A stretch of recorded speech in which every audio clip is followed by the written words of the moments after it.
देश का संविधान नवंबर 1949 को संविधान बन गया और 26 जनवरी 1950 को देश को समर्पित कर दिया गया। संविधान सभा की कार्रवाई शुरू होने के साथ साथ और संविधान देश को समर्पित करने के बाद लगातार संविधान से छेड़छाड़ की कोशिश होती रही। संविधान को ऐसा बना दिया जाए जो भारत की मूल संस्कृति से कट जाए, भारत की सभ्यता से कट जाए, भारत की परंपराओं से कट जाए।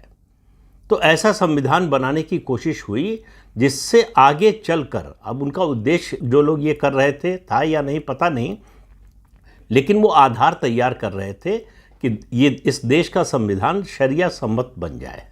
ऐसे बहुत से संशोधन जो है संविधान में पिछले 79 सालों में हुए हैं। संविधान को किस तरह से उसके साथ खिलवाड़ किया, षड्यंत्र किया गया, इसके बारे में हमारे देश के PIL मैन हैं अश्विनी उपाध्याय। उन्होंने एक भाषण में बताया है जिसका वीडियो है, और उन्होंने जो बातें बताई हैं उनमें से ज़्यादातर हम लोगों ने छिटपुट सुनी हुई हैं, टुकड़े टुकड़े में अलग अलग समय पर। लेकिन उन्होंने क्रमबद्ध तरीके से बताया है कि किस तरह से संविधान के साथ खिलवाड़ हुआ, खासतौर से इंदिरा गांधी के समय में जब वो प्रधानमंत्री थी। तो उस समय से लेकर और उसके बाद तक जो हुआ और क्या क्या हुआ, ये उन्होंने सिलसिलेवार क्रमबद्ध तरीके से बताया है। मैं उनके वीडियो से वो डेट्स लेकर और कुछ और चीज़ें जोड़कर आपको बता रहा हूँ।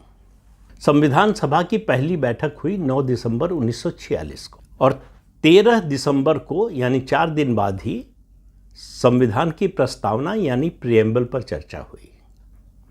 प्रिएम्बल पर इसलिए चर्चा हुई कि लक्ष्य तय हो जाए। प्रस्तावना ही तय करेगी संविधान का लक्ष्य क्या है, उसको हासिल करने के लिए फिर क्या करना है, ये जो है आगे संविधान जब बनेगा, उसके प्रावधान बनेंगे, उसमें तय होगा। तो प्रस्तावना एक तरह से संविधान का मूल है, यानी बेसिक स्ट्रक्चर। अगर कुछ भी है भारतीय संविधान में तो वो प्रिएम्बल है। इस पर चर्चा के दौरान 15 नवंबर 1948 को KT शाह, जो संविधान सभा के सदस्य थे, उन्होंने एक प्रस्ताव रखा सामने संविधान सभा के।